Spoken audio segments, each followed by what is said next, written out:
Is it possible for the closest person to be a traitor? It can't be. It can't be. April looked out to the window, tears streaming down her cheeks. It had been 6 months since her mother had left her at the orphanage. April was 7 years old, and she was childishly naive, waiting for her mum, who promised to pick her up in a couple of days. But time passed, and her mother didn't come.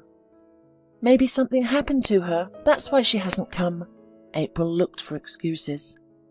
The girls who lived with April in the same room immediately said that her mum would not come back again, because this is an orphanage, and they don't bring children back after a couple of days. But April kept believing and waiting. She had been waiting until she left the walls of the orphanage, and now she had only one question. Why did her mother abandon her? She was a quiet, calm and obedient girl. They had their own apartment. Mum worked and earned a decent living, and they always had enough of everything. So why? April really wanted to find her mother and ask her this question. But first, she resolved to get an education, find a good job, and only then come to her mother as a successful and educated person. She wanted to make her feel ashamed and hurt, just as it was painful for a little girl who was betrayed by the closest person. April graduated from high school with honours, and then enrolled in one of the best colleges in the city. She dreamed of becoming an interior designer and made every effort to achieve this dream. After graduation, April was invited to work at one of the famous design bureaus, where she had previously completed 2 internships. Her life took an entirely different direction. April had only one close friend, Rick. They had met in the orphanage when April was 11 years old and Rick was 13. He arrived at the orphanage at an age when it is most difficult to adjust to a new environment. One day the older boys surrounded Rick, who kept to himself and didn't want to interact with anyone. April saw this scene and came to the aid of the unfamiliar boy. "Why did the 5 of you attack one? What has he done to you?" April declared threateningly and bravely. "Now get out of here, you little minnows." The older boys immediately responded. But April wasn't afraid and calmly replied, "Don't touch him, or I'll call Mr. Weller." The boys turned around and ran away. Mr. Weller was a physical instructor at the orphanage. He was strict and fair, and never allowed the younger children to be mistreated, and everyone knew it. April approached Rick and asked, "Hi, did they hurt you?" "No, thank you," he replied, extending his hand to April. "My name is Rick." "And I'm April. Are you new here?" "Yes, just a week. My grandmother will take me away soon." "Are you sure?" April asked skeptically. She knew that adults' promises are not always kept. "Yes, she went to the hospital, and that's why I was placed here. As soon as she's better, she'll take me back." "It's good to be optimistic," the girl said. "My mother promised to take me away too, but I've been waiting for 4 years and she hasn't come." "Maybe something happened to her and she couldn't," Rick remarked in a mature and thoughtful manner. "I don't know. It's better to think that way than to think she just abandoned me," April sighed. "When I grow up, I will definitely find her and ask her." "And I don't even remember my mum. She and my dad died in a car accident when I was 2 years old. My grandmother took me in. We don't have anyone else." "That's sorrowful. I never had a dad either. My mum and I lived alone. Then Tom came along, and my mum spent all her time with him, but I didn't resent her. I would have agreed to anything just to live with her, at home." April had tears in her eyes. "I can't stay here, it makes me sick." "Let's stick together," Rick suddenly suggested. "It'll be more fun with the 2 of us." "Let's," April happily agreed. And from that day on they were always together, except during class time and bedtime. Rick learned to protect both himself and his friend, because many envied their friendship and tried to cause problems. But the children defended their relationship, even though it was challenging at times. Rick fought with boys because of April, while April fought with girls. However, eventually they were left alone. Rick's grandmother never came back for him because she passed away in the hospital. The teenager had a very rough time dealing with this event, and if it weren't for April, It's unclear how he would have coped. After Rick's graduation from the orphanage, April left alone, and those 2 years without Rick were perhaps the most difficult. She didn't want to communicate with anyone and withdrew into herself, eagerly waiting for him to come and visit her. Rick was only allowed to visit April on weekends, so the girl lived from Saturday to Saturday. Then came the college. First job. All this time, Rick helped and supported his friend. On the day of her 25th birthday, April woke up in a good mood. It's a good thing today is a day off. I can sleep and not rush to get ready for dinner, April thought, as she lay on the bed. Yesterday, Rick invited her to a restaurant to celebrate this day, and she had plenty of time to get ready. Suddenly the phone rang. "Good morning," an unfamiliar female voice said on the other end of the line. "Hello," replied April calmly.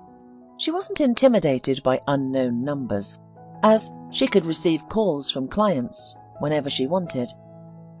"Aphrodite Cosmetic Salon congratulates you on your birthday and invites you for treatments. We are giving you a week's subscription. During this period, you can enjoy the services of our salon free of charge, regardless of your chosen service." "Wow, thank you so much. I didn't know you had such an option." April was very surprised. She had become a regular customer at this salon for 2 years, but hadn't heard about this offer. "This option is available only to our VIP clients, which you are. We are waiting for you at any time convenient for you." "Hey, that's a great gift. May I come in today? I need a manicure, a haircut, and even makeup." "Yes, of course. What time would be convenient?" "Let's make it 2 p.m. "Great. We'll see you at 2 p.m. Have a lovely day." What a gift! The day had started greatly, thought a happy April. And then came the congratulatory calls from colleagues. April couldn't even make it to the bathroom to wash up and take a shower, as the phone kept ringing. The final surprise came when the director called. "I heartily congratulate you on your birthday. I wish you good health, boundless energy, creative successes, innovative solutions, and great happiness as a woman. Since you are one of the best employees in our office, the management has decided to reward you for your excellent work and, in honour of your birthday, award you a 1-week trip to the sea. And, by the way, the voucher is for 2 people, the director said. "Mr. Datillo, thank you so much. I'm speechless. But my vacation is only in 3 months. "Oh, come on, don't worry about it. I'll let you take a week off now. Have a pleasant day." April thanked the director once again and hung up. This is truly a celebration. I've never had a birthday like this before. April had already entered the bathroom when suddenly the doorbell rang. "If there's any more surprise, I'll faint with happiness," she smiled, threw on her robe and went to open the door. On the threshold stood the delivery man with a huge bouquet of roses. "April Peters?" he asked politely. "Yes, it's me. Flowers for you. Sign here, please." April signed, held out a leaf and took the bouquet. 25 delicately creamy roses exuded a subtle, pleasant fragrance. A small card was visible in the centre of the bouquet. April pulled it out and read, "April, my dear little girl, happy birthday to you. See you tonight." Well, of course, who else could send me flowers? Only Rick. Smiling, said April. She put the roses in a vase and went to the bathroom. After taking a shower and drinking coffee, April decided to pick an outfit for the evening. She moved from one rack to another, but she didn't like any of them. "In the orphanage, I only had 2 dresses and 1 skirt for the whole year," April smiled. "It was easier to choose. So I must buy something interesting, since today is such an unusual birthday." April got dressed and went shopping. Then she visited the salon to get her manicure, hair and makeup done. It remained to change clothes, and she would be ready to go celebrate. She had agreed to meet Rick at the restaurant. April knew her childhood friend well and realised that Rick was probably preparing a surprise for her, but April could not even imagine what it would be. At the entrance of the restaurant, April saw a black limousine. Hey, I wouldn't refuse to ride in one of those, April thought dreamily. She paid the cab driver and walked confidently into the restaurant. All the tables were lined with flowers. Under the ceiling of the restaurant were balloons of different colours. On all of them was written, "Happy Birthday." April looked at this beauty with envy. Once, in her childhood, she also dreamed of such a party. Oh, someone is very lucky today. Such a large-scale celebration organised. She didn't finish her thought because Rick, in a dark grey suit, with a huge bouquet in his hands, appeared from nowhere. "My dear April," he began solemnly and loudly. "Hush! Why so loud?" April tried to calm her friend. "I congratulate you on your birthday." Ignoring the remarks, Rick continued. "I want to wish you a real woman's happiness, great love, prosperity, and the fulfillment of your most cherished wishes. I have already fulfilled one of them. It's all for you." He spread his hands apart, showing that the restaurant belonged to April today. "I remember your childhood dream of balloons, and now it's come true. I'm sorry I couldn't do it before. I didn't have the financial opportunity, but now I can do a lot." Tears flowed down her cheeks. April could not control her emotions. "Rick, did you do this for me?" Choking on her tears, April asked. "Of course for you. You are the most dear person to me on this earth. Thank you. This is the best gift ever." April hugged Rick and unexpectedly kissed his cheek. "No, it's not a present yet. It's just a decoration for it. Let's sit down. The gift is coming a little later." "One more present?" April was surprised. "I'm so immensely happy." The waiter came over and poured champagne into glasses. "Here's to you, dear birthday girl." "To you, my Rick, you're a true friend." They drank the champagne and sat at the table. Rick discreetly waved to someone at the side, and the waiter came up again. He had a medium-sized box in his hands, wrapped in a festive package with a bow. Rick took the box and held it out to April. "This is your present. Open it now, please." April, eagerly like a child, began to unwrap the gift. The layer of paper was replaced by a new layer. The girl couldn't wait to get to the gift itself. At last, she saw the oblong box, in which usually chains or bracelets were given. She looked at Rick and smiled, then opened the box. Inside was a beautiful gold bracelet, and on it was a ring. April looked at Rick. She was going to ask him something, but Rick beat her to it. "April, my darling, there is no one closer and dearer to me than you. You are the best woman in the world. I love you. Marry me." April was glad she was sitting down, otherwise she would have surely fallen from shock. "Rick, do you really mean it?" "I mean it with all my heart. Do you agree?" "I do." "Hooray! She said yes!" shouted Rick to the entire restaurant, and the staff immediately burst into applause. Rick lifted April in his arms and spun her around the room. April was filled with happiness. She had always loved Rick, but she used to think it was just sisterly love. However, as the years went by, she realized she was mistaken.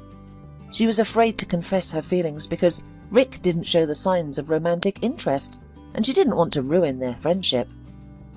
Interestingly, Rick had the same thoughts. He believed April saw him only as a friend, and afraid of losing even their friendship, he kept his feelings hidden. And now they were laughing together at their past indecision and foolishness, discussing how much time they had wasted. Rick sadly stated, "We lost so much time." "Yes," April smiled, "and it was all because we needed to talk. Let's promise to never hide anything from each other again." "Agreed." After dinner, as they left the restaurant, a black limousine pulled up to the entrance. "Are we going to ride in that?" April asked, surprised for the second time that day. "Of course," Rick replied, putting his arm around April's waist and leading her to the car. They drove around the city for about an hour before arriving at April's place, the night they had both secretly dreamed of for a long time. awaited them. 3 days later, the couple flew to the seaside. They spent the entire week walking and enjoying each other. It felt as if they had just met. The week flew by, and upon returning home, they immediately applied to getting married. Their wedding was scheduled for September the 20th, the day they first met at the orphanage. April felt truly happy, perhaps for the first time in her life. She prepared for this important event in her life. They had very few guests, some of April and Rick's colleagues, April's neighbour and her husband, and Mr. Weller, the only person from the orphanage with whom they had maintained a relationship. After the wedding, April moved in with Rick. Their married life was peaceful, without quarrels or scandals. April sometimes wondered if such happiness was even possible, because everything was just too good to be true.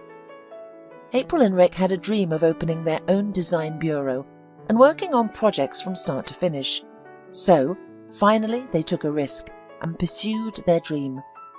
Rick focused on calculations and house projects from foundation to roof, while April worked on interior design and project arrangements. The beginning was tough, with a lack of clients causing concern. However, the couple patiently waited for their breakthrough, and it came. They were approached by a well-known person who wanted their help in renovating and restoring his parents' summer house. The couple worked diligently, and within a week their project was approved. Suddenly, a thought struck Rick. "Listen, April, we can bring our projects to life by ourselves. We need to find a construction team to collaborate with us and move forward. What do you think?" "What a great idea! Let's give it a try." Soon, Rick managed to find 2 teams of versatile builders who were ready for a long-term partnership. The business started to flourish as they developed and executed their own projects. In just 5 years, their office had transformed into a successful construction company, complete with its own team of architects and designers. The team was content and satisfied with their progress. However, April had been struggling with the heartbreaking realization that she couldn't conceive a child. Rick tried to console her, especially since he believed that they should focus on developing their business before having a baby. April agreed with him, but deep down she longed for a baby to complete their family. April went through medical examinations to ensure that everything was all right with her. The doctor assured her that she was capable of having children and that she simply needed to be patient. April grew increasingly worried and urged Rick to undergo examinations as well. "Rick, please, for my peace of mind, take the tests," she pleaded. "April, it's all nonsense. We can have children, it's just not the right time," he responded. April felt hurt by his dismissive attitude. "Is it difficult for you?" "It's not difficult for me. I just don't understand why you're making such a big deal out of it. The doctor has already told you that everything has its time. But all right, I'll see my doctor on Wednesday and get all the tests done." Rick finally agreed. April approached her husband and put her arm around his shoulders. "Thank you. I really care about this." "Okay, it's settled. Now tell me, where would you like to celebrate your birthday?" Rick asked. "I'm not sure, to be honest. I don't really feel like celebrating," April responded. "Maybe we could just go somewhere for a couple of days and take a break. Change of scenery. I think I'm just tired," April explained. "That's not surprising. We've been working hard lately," Rick agreed. "I'm tired too, to be honest. Let's celebrate your birthday and then go to the mountains for a week. We've been wanting to go there for a long time. How does that sound?" "I'd love that," April immediately agreed. Although April's birthday was still a few days away, neither she nor Rick could have anticipated what would happen on the eve of the celebration. That evening, after the work, they were driving home, discussing their future trip and the places they wanted to visit. While Rick had been to the mountain before and knew about the local attractions a lot, April had only dreamed of experiencing the beauty of this magnificent region in their country. "You can't imagine how beautiful it is there," Rick said. "You will really like it, and you will certainly regret refusing so many times. I used to refuse because it was so much work, you know, and now we can afford this trip, both financially and time-wise." "Oh, I can't wait for this trip. It's going to be very—" He didn't finish. A bright light and a heavy thump interrupted his words. Rick didn't even realize what had happened. He opened his eyes. There were the hospital walls around him, and a man about 45 years old with a plastered leg was lying on the next bed. "Oh, where am I?" Rick barely audibly said. "Oh, you're finally awake," smiled the neighbour in the ward. "We're in the hospital." "And my wife?" "I don't know anything about your wife. Just don't be nervous. The doctor will tell you everything." The man reached out and pressed the staff call button. Within a minute, a nurse came into the room. Seeing that Rick had regained consciousness, she called the doctor. "Hi, I'm Dr. Castillo. Do you remember your name?" he asked loudly. "Of course, my name's Rick. And please don't speak so loud like that. I have a terrible headache." "Do you remember your last name?" "Doctor, I'm not an idiot. I remember, of course. Mitchell is my last name. Tell me, where's my wife? What happened to her?" "You were in a car accident. Your wife is in the next ward. She's alive, don't worry." Rick breathed a sigh of relief. However, he didn't like the doctor's look. "She's alive, but what's wrong with her?" "Her injuries are more serious than yours. The impact was on her side." "Could you be more specific?" "Don't worry about her. It'll just take a long time to heal." "Well, thank God it's all right then." "Take care of yourself first. I won't let you get up today, but tomorrow you can visit your wife." "Wait, what's the date today?" "April the 20th. "It's her birthday! Doctor, please, let me see her for a minute." The doctor lowered his eyes and turned away. "Is something wrong?" "She is unconscious at the moment. There is no point in your visit, I'm sorry." "No, there is, you don't understand. She needs me more than ever. She'll hear my voice and wake up. We've been together since the orphanage. We have no one else but each other. Please let me." Rick was almost crying with hopelessness. The heart of the nurse, who was standing next to the doctor, couldn't stand it. "Dr. Castillo, can I take him in a wheelchair? I promise not more than 5 minutes. I'll supervise. What if she really does hear him and wakes up?" "All right, but only for 5 minutes," said the doctor sternly and walked out. Rick looked gratefully at the nurse. "Thank you so much for your support." "You're welcome. Your spouse is lucky to have such a husband. Not everyone would be so concerned and supportive. Believe me, I know what I'm talking about. I've seen a lot of it in my years here." "I love her very much." "I can see that." The nurse smiled. "You rest for now. I'll be back in half an hour to pick you up." Rick looked at his neighbour and then out the window and thought, "It's ironic. My parents died in an accident, and I had an accident. But at least I survived, and the main thing is, April is alive too." When the nurse came in, Rick was already sitting on the edge of the bed. "How quick you are," she marvelled. "And by the way, you have a concussion. Not a bad one, but you have one. And a knee injury, so please take care of yourself. Your wife needs you." It was only after these words that Rick turned his attention to his leg. It was bandaged. "Probably they've given me a lot of anaesthetics, since I do not feel it at all," he thought, and he got into the wheelchair. April's ward was one door away from his. The nurse opened the doors and took the wheelchair into the room. There was no one in there except April. They wheeled closer, and Rick could see his spouse. There was a huge hematoma on her cheek and shoulder, her arm in a cast, tubes sticking out of her mouth. The sight was terrible, especially when you're looking at a loved one. "Sarah, please tell me the truth. What's wrong with her?" Rick asked, reading the nurse's name on her name tags. What you're seeing is nothing. It'll heal in a couple of weeks. Your wife has a spinal injury. Currently, the doctors are deciding what to do, and most importantly, she needs to get her consciousness. That's the most important thing now. This made Rick feel bad. What do you mean, a spinal injury? Why didn't the doctor say anything about it? And what does it all mean? Is April disabled now? Can she be helped, or will she be disabled now? Rick asked hopefully, but he did not hear what he desired to hear. No one can answer that question for you yet. She's having a repeat MRI today. Our chief neurosurgeon is coming, and he will make a final diagnosis and deal with your wife's treatment. But she's probably going to need some spinal surgery, I can tell you that. She paused for a moment and continued, that you'll have to be patient. It's going to take a long time for her to recover. I understand.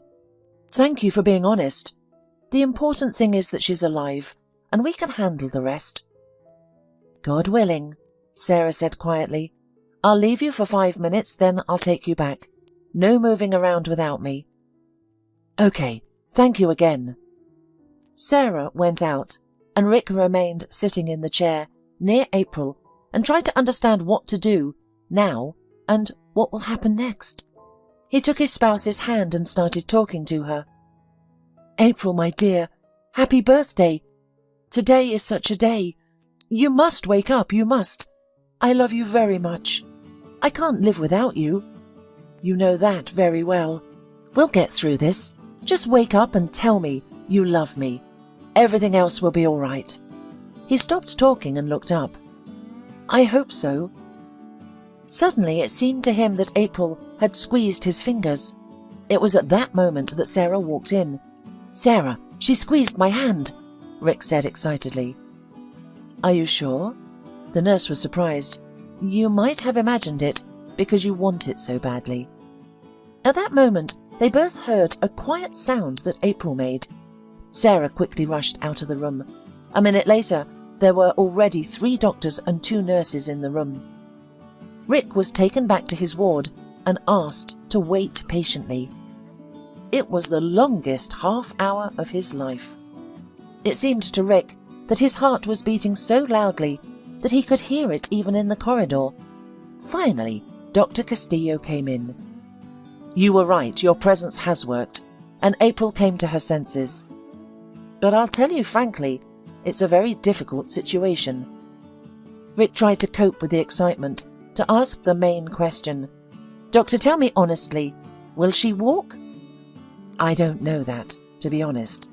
Let's wait for the results of all the tests, and then I'll tell you what to prepare for. The doctor answered and looked at Rick carefully. And now you answer honestly.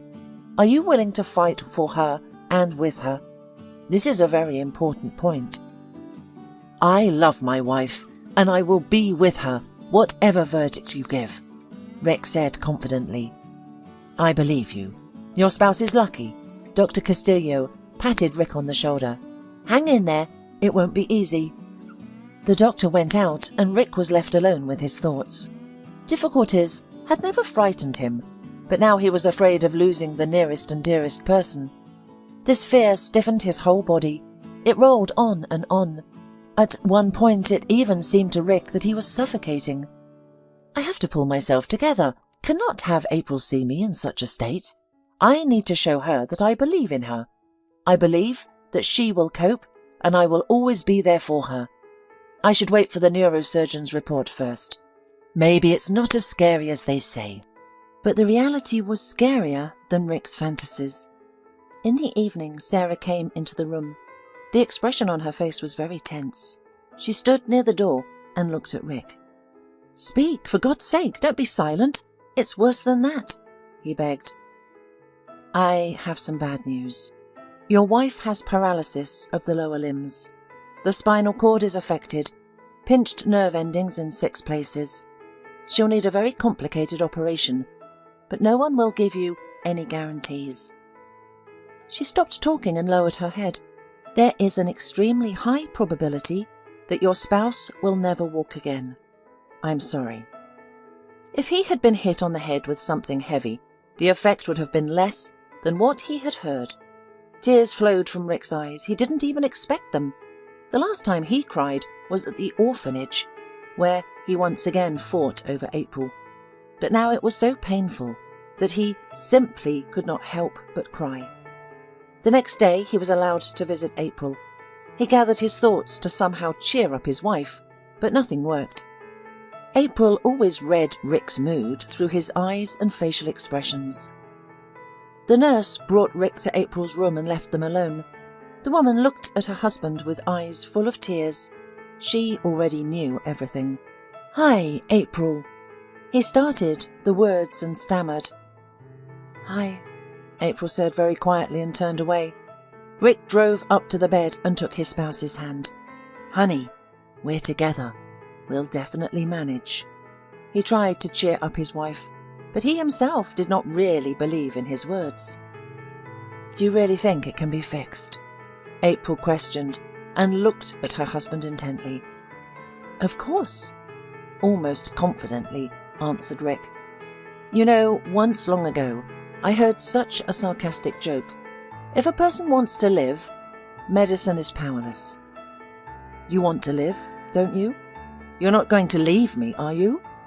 April smiled sadly and turned aside again.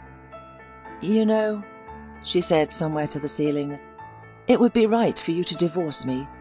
I don't want to torture you. I don't want you to see how bad I feel. I don't want anything at all." "April, you're talking outright nonsense. I'm not going to divorce you. It's out of the question. That's the first thing. Second, we have enough money to make your life comfortable, even if you—" Rick hesitated, not knowing how much April is informed about her condition and prospects. "If you have to be in a wheelchair for a while." "For a while?" April suddenly got angry. "Rick, I'll be in this wheelchair for the rest of my life. And don't pretend you weren't told that. You know very well that I hate being pitied. I don't need your pity or sympathy. I need your love. But you can't fully love a cripple, and don't try to convince me otherwise." Rick took offence to her words. "So you mean to say that if I were in your place, you would leave me and divorce me?" April turned and looked at her husband. "Of course not." "Then why do you think I'm such a jerk?" The woman thought for a moment. Rick got angry too. "Who told you that nonsense? Do you mean that men can't really love, and all of us are traitors?" "That's not what I meant to say. It's just that men have certain needs, and they rarely stay faithful to one woman for long periods of time." "Don't speak for all men. Yes, it's understandable that things won't be the same as before. So what? We'll try to deal with it." "What about the baby?" "There's surrogacy. We can adopt. It's a workable situation too." "So you're ready to be with me, despite my problems?" Tears flowed from April's eyes. "Of course, silly. I don't understand how you could think that I would betray you. And remember, together we can do everything." A week later, April had her first surgery. The results were not as the doctors had planned. It was decided to do a second surgery in 2 weeks, and then another one. During the year, April underwent 6 surgeries. The result was that she had regained sensation in her legs. She could even move them a little, but there was no full recovery and no prognosis for it either. During her last checkup with a neurosurgeon, April was diagnosed with a tumour on her spine. So that was the last straw for her. "I don't want any more surgeries. I've been living in hospitals for over a year. I'm fed up. I want to go home." "But we need to examine and understand. Some kind of tumour," the doctor objected. "Do you hear me? I don't want anything more. I want to go home. Apparently God has decided it's time for me to go to him. So I have one problem after another." "That's the way it has to be. That's it. This conversation is over," summarized April. She called Rick after the conversation with her doctor and asked him to take her home. While April was in the hospital, Rick had bought a new house and equipped it to make his wife as comfortable as possible. April knew nothing about it because it was a surprise for her. Therefore, when they drove in a different direction, the woman was very surprised. "Honey, where are we going?" "Home, of course." "Is it just me, or are you going the wrong way?" "April, do you have any patience at all?" smiled Rick. "I never had it, you know that," April smiled back. Over the course of this year, she had calmed down a bit and gotten used to her new condition. She had almost become the same old April, except she couldn't walk. They stopped at the gate, which began to open automatically. April looked at her spouse in surprise but said nothing. The car drove into the yard. It was large, with a lawn and a small garden. In the distance, a swimming pool could be seen, not far from it, a gazebo. The house itself was 1 story, but large. Rick helped his wife out of the car, put her in a wheelchair, and took her on a tour of their new residence. "Look, here we have a big living room. Here is the kitchen. Here's the toilet, and next to it, the bathroom," Rick said. "This is our bedroom, next to the guest bedroom." "What's that door?" April pointed to the side. "That's your office. I thought you might want to continue your work. You'll be comfortable in it." "Thank you so much. Yes, I definitely want to work," April answered with a smile. They left the office. "By the way, don't get angry and nervous," Rick said. "I've hired an au pair. You will be busy with work, and like any working person, you'll get tired. That's why I've decided we're going to have an au pair on a regular basis." "Okay, but I would like to choose her for myself." "In principle, you can, but I've already found a woman. Talk to her first, okay?" "Okay," reluctantly agreed April. "How old is she?" 52, laughed Rick. "Are you jealous?" "You know, better safe than sorry," snorted April. April did not know that Rick chose not just an au pair. He found a woman with a medical degree who has experience in caring for the disabled, and strictly forbade her to mention it in front of April. Life began to flow in a new way. Rick went to the office every day, and April worked at home. Barbara, the au pair, took over all the household chores. April liked Barbara. She was simple, kind, and very pleasant to talk to. Sometimes they could spend hours just chatting in the living room over cups of tea. April told Barbara about her life, starting from the time she had been in the orphanage. "Have you ever wanted to find her and ask why she did that?" Barbara asked. "Oh, I wanted to, but then I changed my mind abruptly. What would I tell her? That she's a traitor? And that she shouldn't have done that with me? What's the point? My life isn't going to rewind or change." "I understand your point. I probably wouldn't want to see her either. Let the deed be on her conscience. You know, April, I'm not a very religious person, but I believe that everyone will get what they deserve." 6 months passed after April returned home. One morning she woke up and felt very sick. April called Barbara. "Why don't we call a doctor?" Barbara suggested.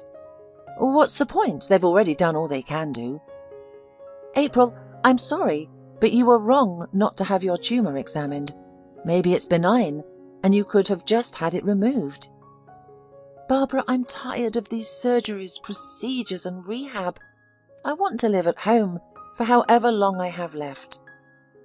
"I understand," Barbara said sadly, having seen doomed people more than once in her life. After a week, April's arms began to weaken, and eventually her legs stopped obeying her. April became despondent, spending the entire day in her room, refusing to eat, and completely stopping her work.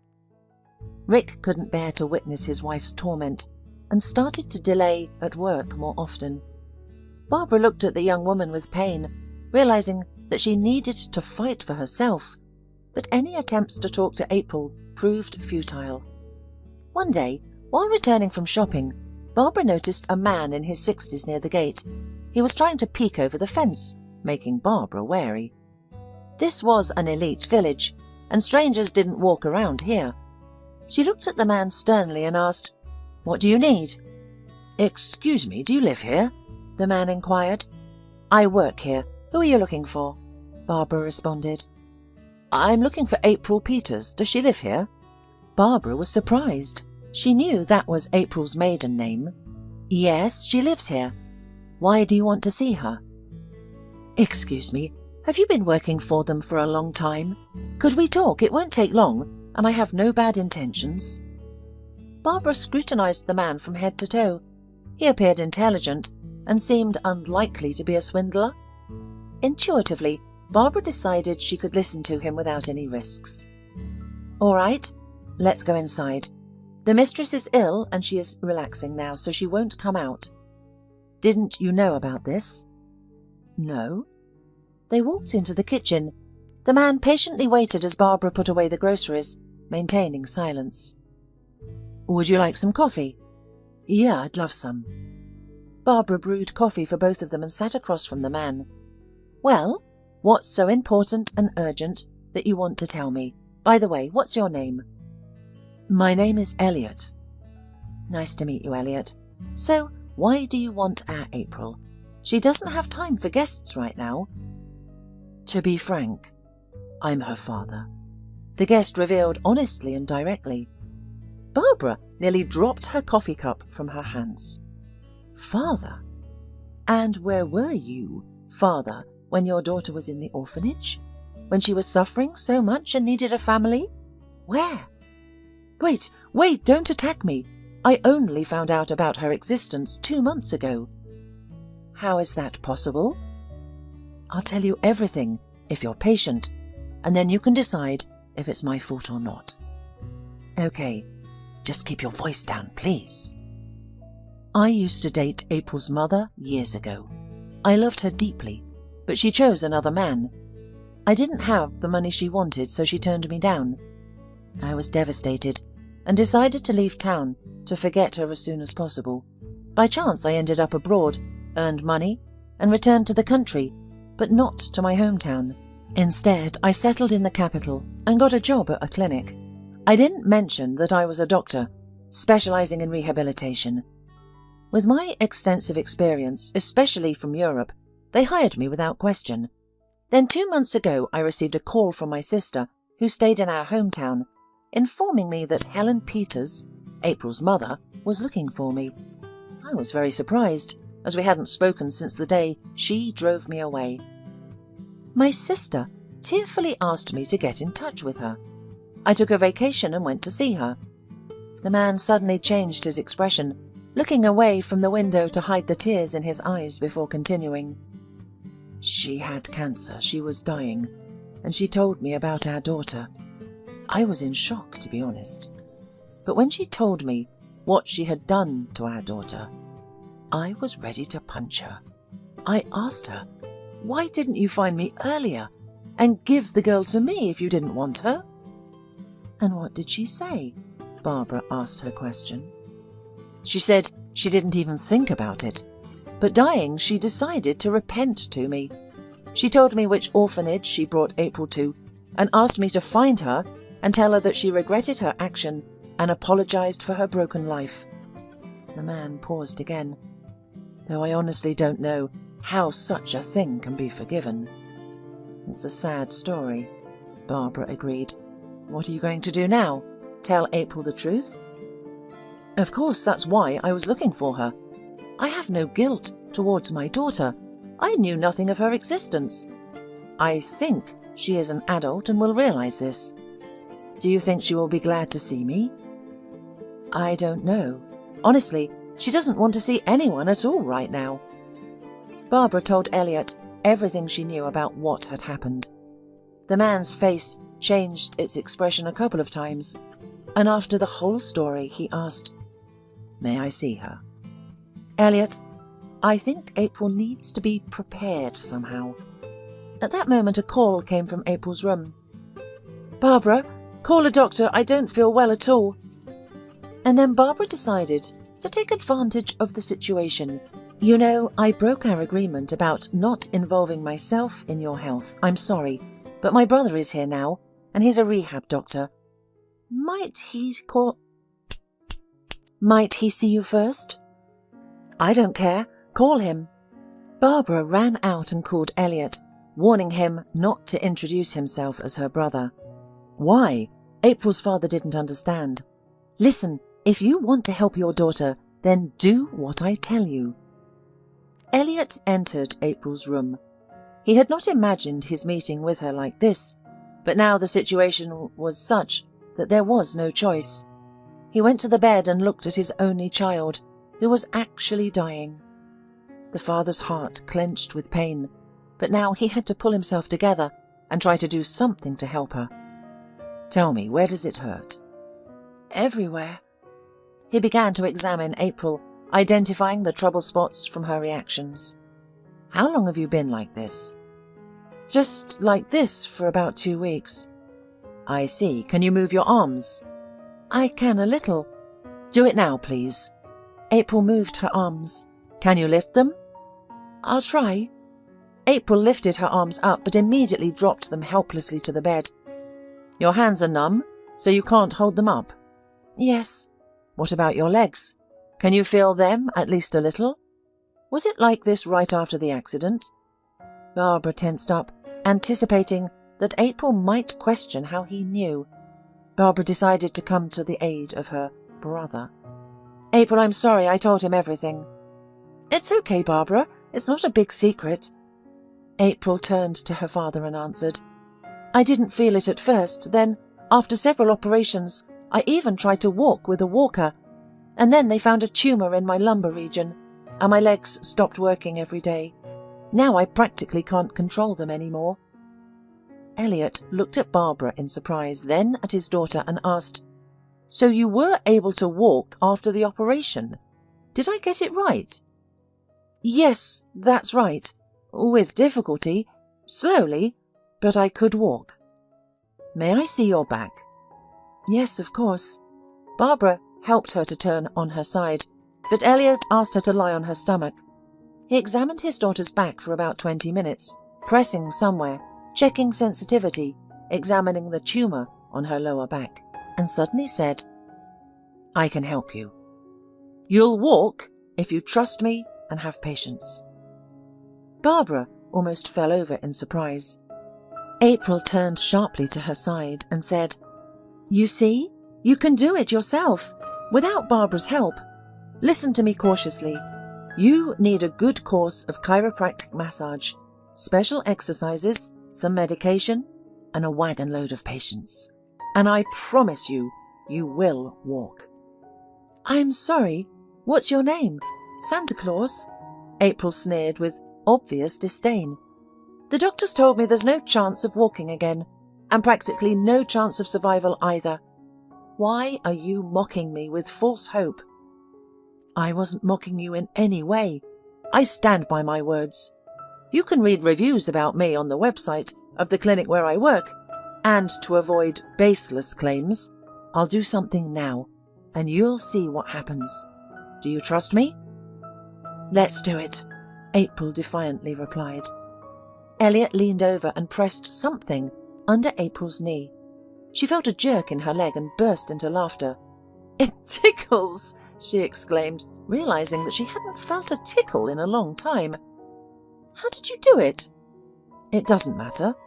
Do you believe me a little now? The man smiled at her. A little, April smiled back. She liked this man. There was a remarkable warmth emanating from him, even through his hands. Barbara and Elliot left the room.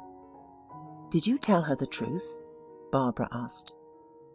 And do you think I could lie to my own daughter? I don't know. This is the first time I've seen you. I understand. I'm distrustful too. Elliot smiled. I will come tomorrow at 9 o'clock. Please inform April. I need to buy some medication and supplies for the massage. Yes, okay, we'll be waiting for you tomorrow, Barbara said, looking at Elliot with gratitude. And thank you for giving her hope. It's critical. She's my daughter, and I'll do everything in my power to help her regain a normal life. It's my duty." He left, and Barbara returned to April's room. "Do you think he'll be able to help me, Barbara? Somehow I want to believe him." "April, if you believe in him and support Elliot in every way you can, I believe you two can succeed." "I'll try my best. But let's not tell Rick anything yet, okay? I don't want him to find out before the time is right." "Sure, whatever you say." The next day, as promised, Elliot arrived at 9 o'clock. After having coffee together, they started with a massage, followed by a small set of exercises. Despite April's eagerness for quick progress, Elliot strictly forbade her from doing anything on her own without his knowledge. "April, remember, we need results, not speed. You're not ready for heavy loads, and it will take time to get there. You need to progress gradually and correctly, otherwise you might have the opposite effect. And we don't want that, do we?" "No, of course not," April agreed. "Good. Can we also have sessions on weekends?" "Only on Saturdays. My husband is home on Sundays. It's his only day off, and I don't want to tell him about you just yet." "Okay, here's the plan then. On Sundays, you'll have sessions supervised by Barbara. I'll provide her a lesson plan. I think you can keep your husband away from you for an hour."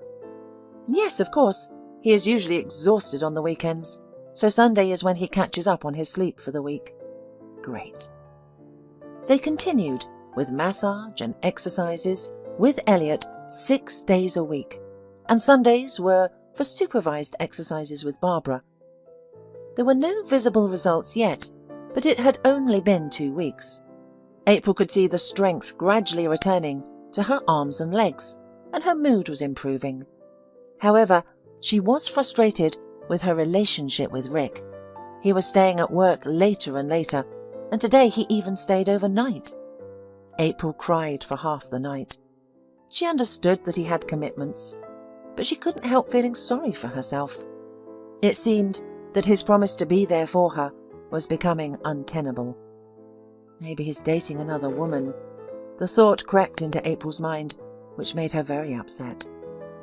The next day, when Elliot arrived, April was completely without mood and therefore without the motivation to study. The father immediately sensed her mood and quietly asked, "Are you in pain?" April sadly replied, "My heart is aching." Taking her words literally, Elliot asked her anxiously, "Where exactly does it hurt? Have you had heart problems before?" "No, that's not why it hurts. I think my husband has a mistress. Although I understand him, of course," she unexpectedly admitted. "What nonsense! What makes you think that?" Elliot exclaimed. "He didn't come home last night. This has never happened before." Trying to reassure her, her father said, "April, that doesn't prove he's having an affair. He's probably just tired. You have to understand that it's hard not only for you, but also for him. Don't judge him, and don't get angry. I believe things will get better with time." Curiously, April asked Elliot, "Do you have a wife?" Elliot shook his head negatively, and April continued, "And children?" "Yes, a daughter," Elliot answered, "but I only recently found out about her. I'm tormented by the fear of admitting to her that I'm her father." "Why? Did you leave her?" "No, I would never abandon my child. Her mother didn't tell me that she was pregnant when we broke up. I left town to forget her, and then years later, I found out that I had a grown daughter." "Then you definitely should tell her. Do you know where she lives?" "Yes, but I'm afraid." April insisted, "I think you should do it. I didn't know my father, don't even know who he was. That if he knocked on my door right now and said, 'April, hello, it's me, your daddy,' I'd be jumping up and down." Elliot took a moment to gather his thoughts and then walked towards the door, saying, "Wait a minute, please."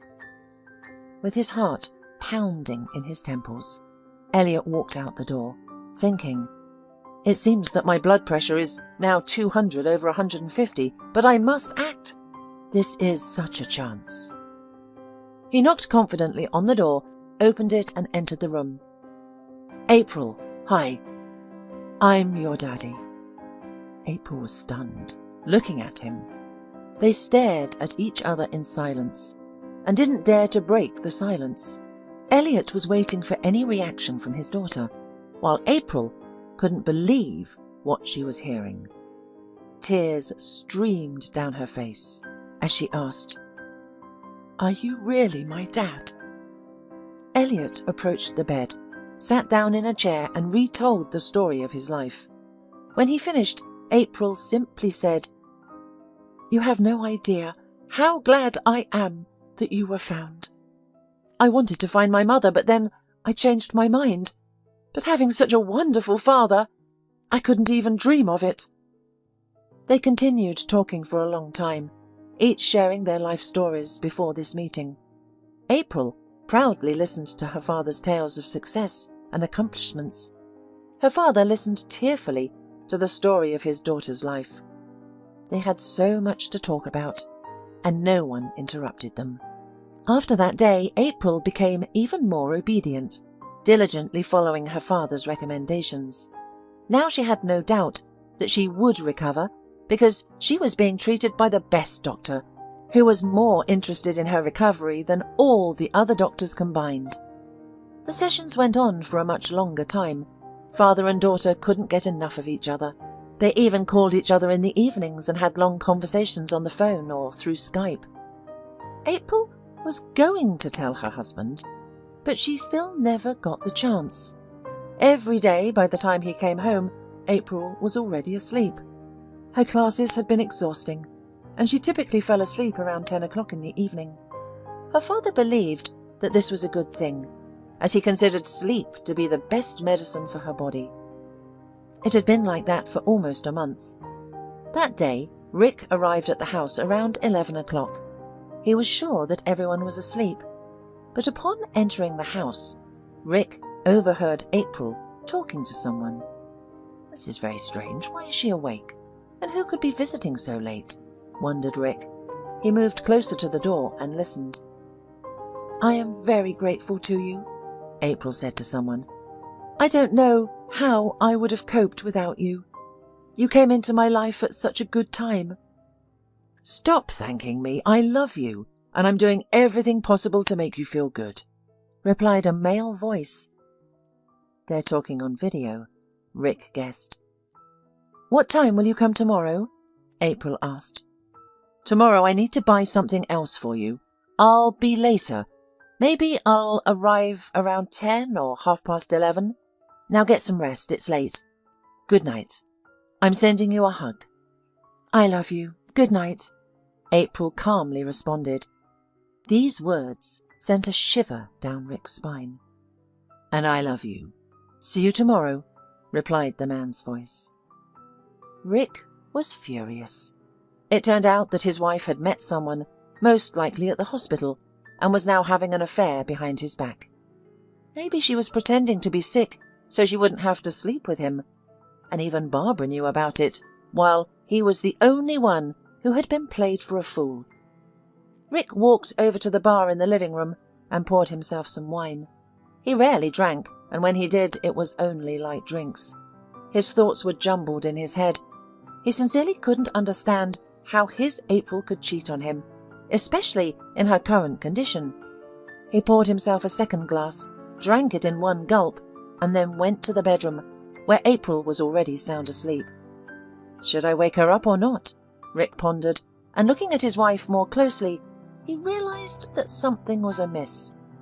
What was it? Something about April's body position didn't seem right. And then it hit him. April's right hand was above her head on the pillow, but that couldn't be. She couldn't lift her arms. They were failing. So she had lied to him after all. Rick got furious and decided to catch them red-handed the next day. The next morning, as usual, Rick left for work at 8 o'clock. He informed Barbara that he would be late today and that she didn't need to cook for him. Barbara nodded in agreement and went to the kitchen. Rick glared angrily at the nurse. "She's probably laughing at me," Rick mumbled, getting even angrier. April woke up at 9 o'clock. She had a light breakfast with Barbara and waited for Elliot. Barbara was acting strangely today. "Barbara, are you okay?" April asked.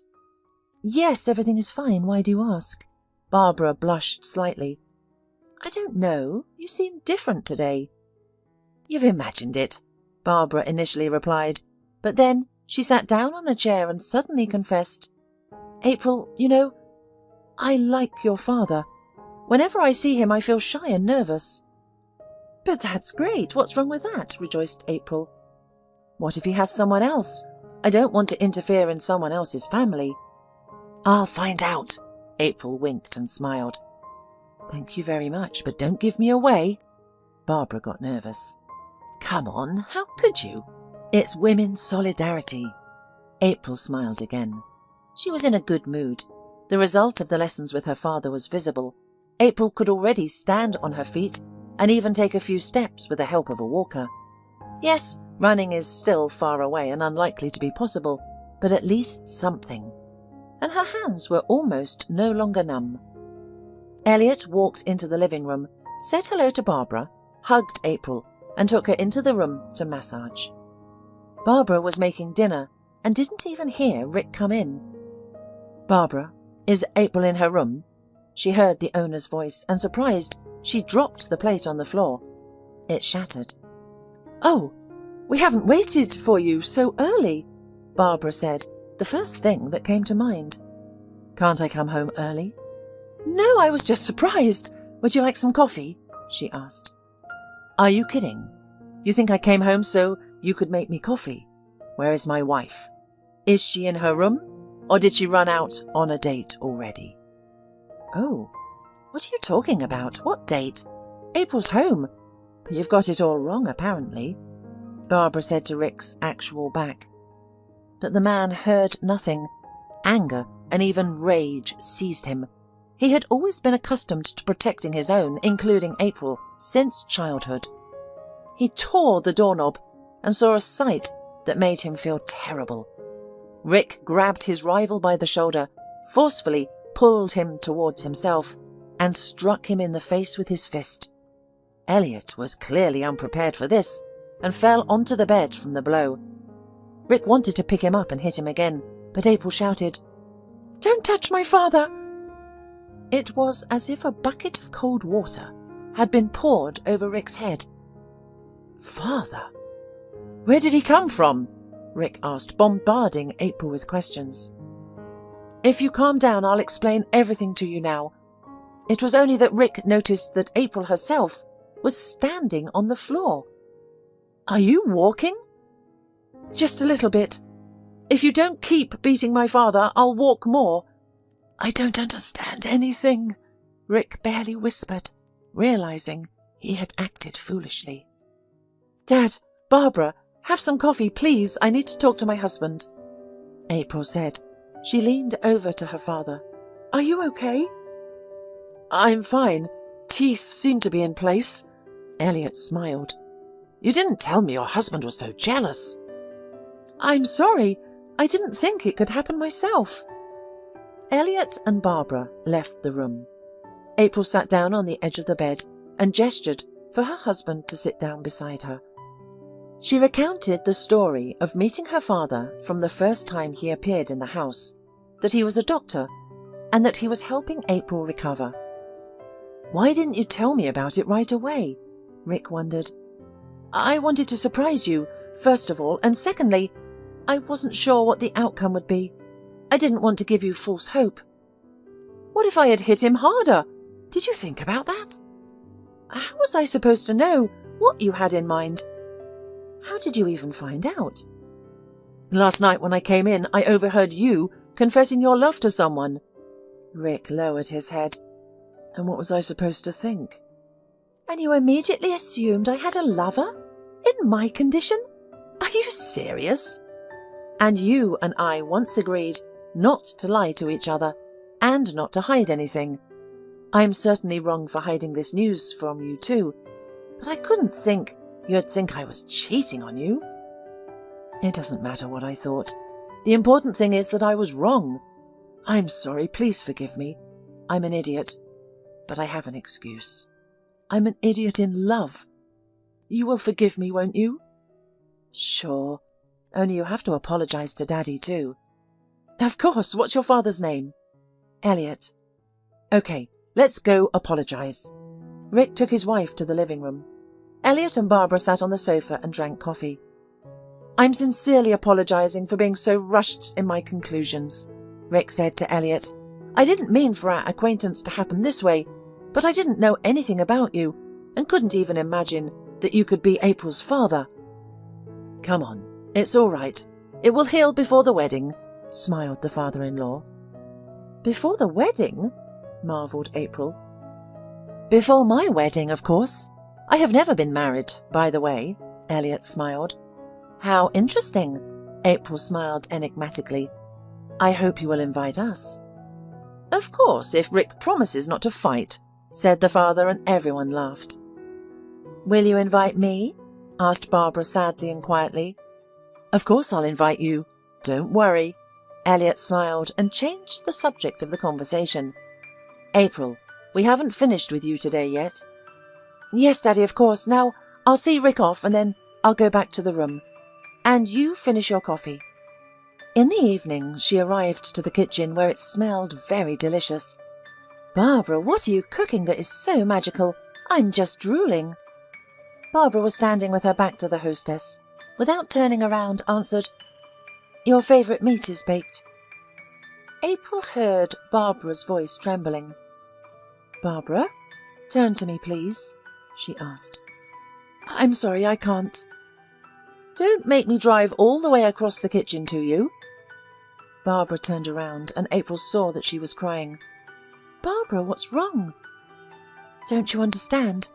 Your father is getting married and for a moment I thought he liked me too. Oh, I think your tears are premature. There is no need to get upset prematurely. When should I be upset?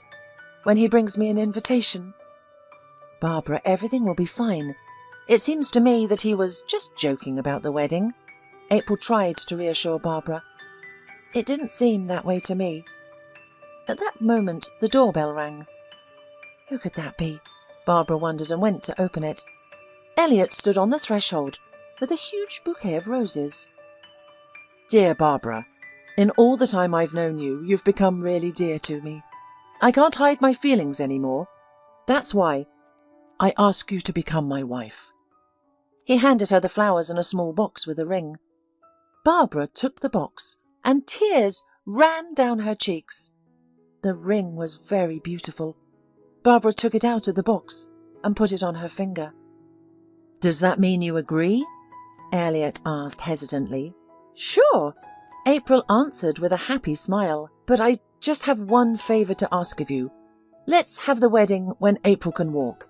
It's only a couple of months away. Oh, it's no problem at all. Sure, we'll wait. Barbara immediately agreed. 5 months later, April was already walking around the house on her own. Not quickly, but without a walker, only with a stick. Elliot moved into his daughter's house and now spent even more time with his future wife. One evening, the men sat in the gazebo and talked. At this time, Rick was worried about one question. How did it happen that the doctors gave up, but Elliot brought her back to life? You see, Rick, the doctors decided that April had a tumour on her spine, and it wasn't a tumour, but an invertebral hernia. It can be removed with chiropractic care or with surgery. It was a trivial medical error. It's just that April had such a complex musculoskeletal system that they came to this conclusion. It happens. What would we do without you? Rick said. If it weren't for you... Oh, stop thanking me. I did what I had to do. This is my daughter, to whom I am very indebted, even though it's not my fault. The important thing is that we didn't give up as a team. I thought it would take longer, but April did well. She recovered much faster. Rick, I have an offer for you. I realise we need to discuss it with our women, but I wanted to talk to you first. Intriguing. What's up? Rick was interested. I just wanted to offer to build a bigger house. I'll sell my apartment in the capital. It's more than enough to expand. April can't do without Barbara's help anyway. I'll be the backup. And there's not enough room for us in this house.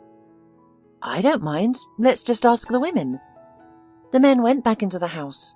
Barbara and April were sitting on the sofa in the living room discussing the wedding. Barbara didn't want anything grand, and April was urging her to give in. Barbara, I really want you to have a mega cool event. My dad got me on my feet. You're my indispensable person. Is there anything I can do for you in return? Barbara, Elliot intervened. I think it's better to give in. April still won't back down. Okay, Barbara agreed. And there's something else we wanted to talk to both of you about, Elliot began. Your dad has offered to build one big house for all of us. Each of us will have a room, a couple of guest bedrooms, a kitchen living room, and your office. What do you say? April playfully gave her husband and father a resentful look. Is something wrong? Rick tensed. It seemed to him that his wife didn't like the idea. Yes, April replied. When do you want to start building? Tomorrow, Rick immediately answered, if there are no objections. Okay, build. But in 8 months you'll have to rebuild, April calmly said and winked at Barbara, who already knew everything. I don't get it. Why rebuild? Rick was genuinely surprised. Because among the listed rooms, there is no nursery, smiled April. Rick looked at his wife incomprehensibly, then at Elliot, and shrugged his shoulders. Do you understand anything, Elliot? I think I do. In 8 months, I'll be a grandfather, and you'll be a father. Rick's father-in-law joyfully shouted. Tears came to Rick's eyes. April, is it really true? It's absolutely true. I was at the doctor's yesterday, April smiled. Rick ran up and hugged his wife. He was in a state of shock and couldn't believe what was happening.